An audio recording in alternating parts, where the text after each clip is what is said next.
Hi and welcome back. So in the past two videos we introduced the Phillips curve which looks at the relationship between inflation and unemployment rate. We also looked at the mutation of the Phillips curve over time. So in this video we're going to be looking at the Phillips curve and the natural rate of unemployment.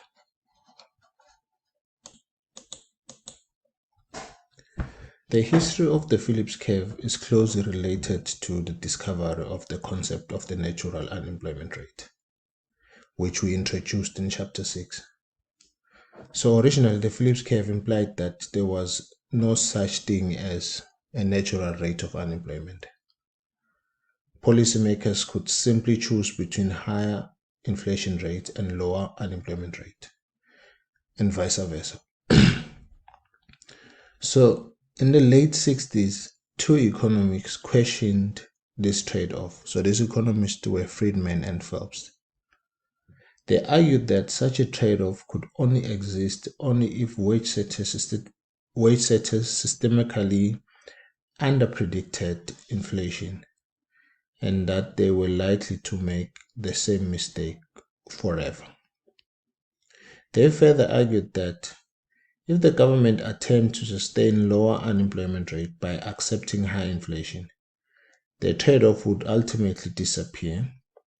The unemployment rate could not be sustained below a certain level. That level was called the natural rate of unemployment. So they were right. The trade-off indeed disappeared. Today, the notion of natural unemployment rate is widely accepted. So we can now make a connection between the Phillips curve and the natural rate of unemployment.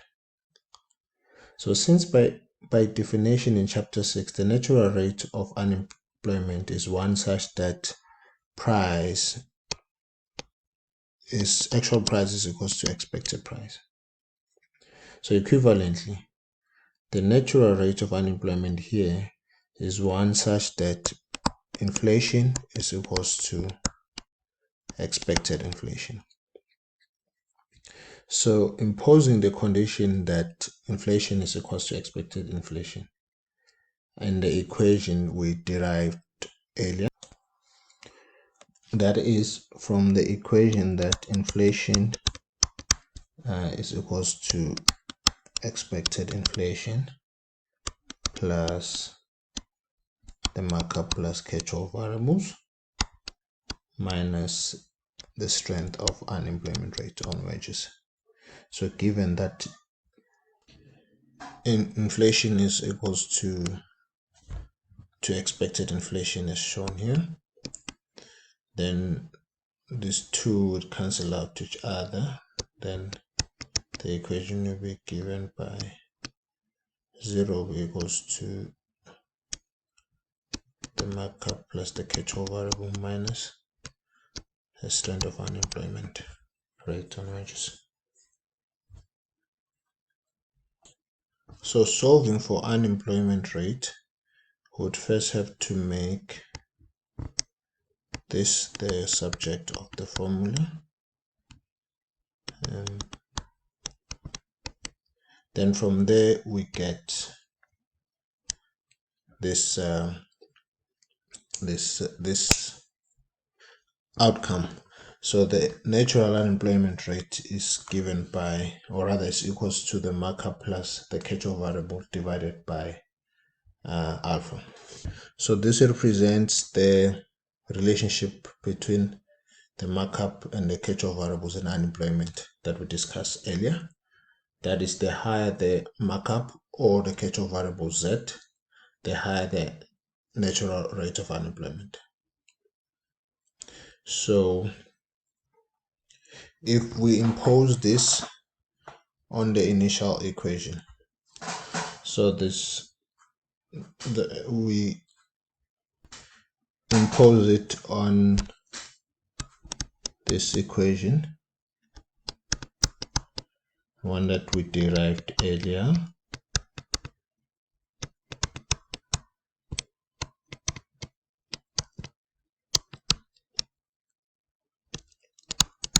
we can work it out to this new equation. And now, since this represents the natural unemployment as we just discussed, then we can, instead of using this fraction here, we use the natural rate of unemployment. And also, the next step is to recall that we said expected inflation now is equals to the impact of last year's inflation. Hence now, instead of expected inflation here, we now have last year's inflation rate. This then brings us to a new relation, which is represented by this equation here. So this is a very important relation. So it gives us another way of thinking about the Phillips curve. So we think of the Phillips curve now as a relation between actual unemployment rate here, the natural unemployment rate, and the change in inflation rate, represented by inflation now minus inflation last year. So that is the change in inflation here depends on the difference between actual unemployment rate and natural rate of unemployment. So when actual unemployment is less than the natural rate of unemployment, then the inflation rate will be greater than the inflation rate now will be greater than last year's inflation rate. And when unemployment rate is greater than the natural rate of unemployment, then it means that the inflation rate is less than the last year's inflation rate. Also, put differently, it also tells us that when actual unemployment rate is greater than, that is when actual unemployment rate is greater than the natural rate of unemployment, inflation would decrease. And when actual unemployment rate is less than the natural rate of unemployment, then inflation rate would increase. So it also gives us another way of thinking about the natural rate of unemployment. That is, the natural rate of unemployment is the rate of unemployment required to keep inflation rate constant.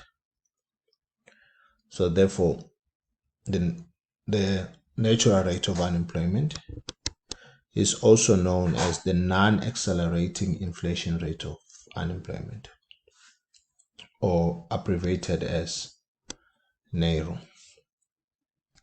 Okay, so let's revisit a discussion we had earlier. So in chapter 7, we made the following two conclusions concerning the relationship between the change in level of money, of nominal money, stock, output, and the price level in the medium run. So firstly, we said output returns to its natural level unaffected by the increase in money stock in the medium run. We also said the price level moved in proportion to the nominal money stock, leaving the real money stock unchanged. So let's extend the result and look at the effects of the change in the rate of growth of money on unemployment and inflation rate in the medium run. So from our previous discussion, in the medium run, inflation must be equals to expected inflation, which would mean that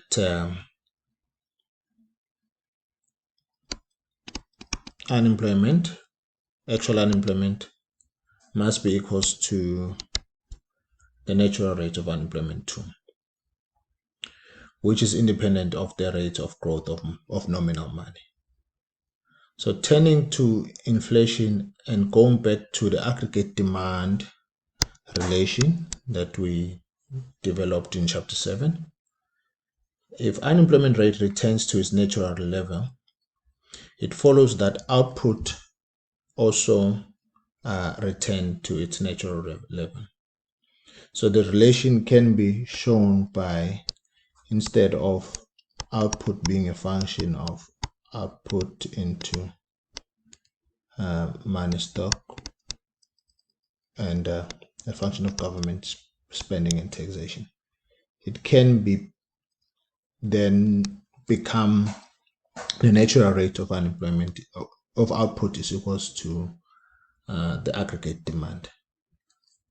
So now this new equation tells us that for the natural rate of output to be constant, for this equality, this equality to hold, that is for aggregate demand to be equals to the natural level of output, the right hand side, which is this one, must be constant as well. If you assume a constant fiscal policy, that is government and taxation are unchanged, this implies that the real money stock must be constant. This part must be constant.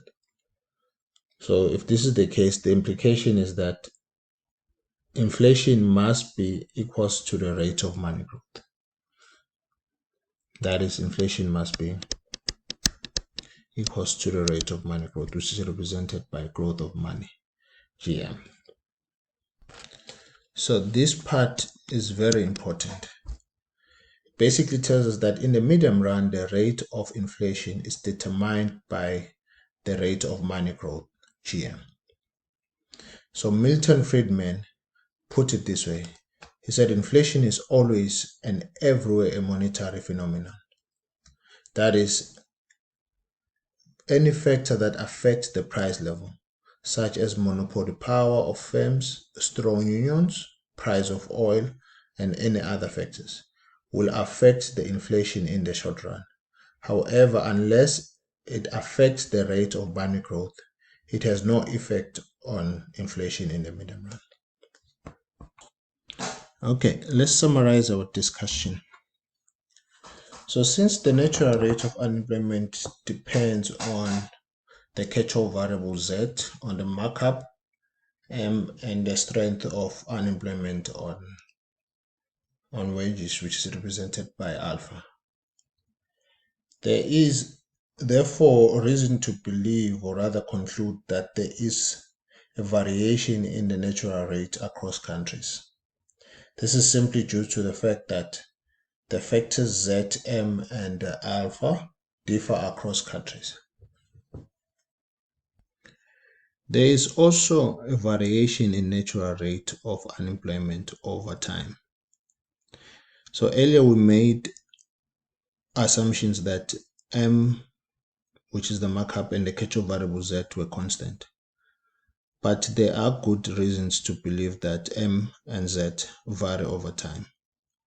So the degree of monopoly power of firms, the structure of the wage bargaining, and the system of unemployment benefits, and so on, are likely to change over time, leading to the change in either the markup or the catch-all variable. And by implication, that will change the natural rate of unemployment. There is also evidence that credibility of monetary policy is key to the relationship between disinflation and unemployment rate. And this factor is known as the Lucas critique. All right, so we're going to end here for our chapter 8, and this is the last video of our macroeconomics 2 module. Thank you.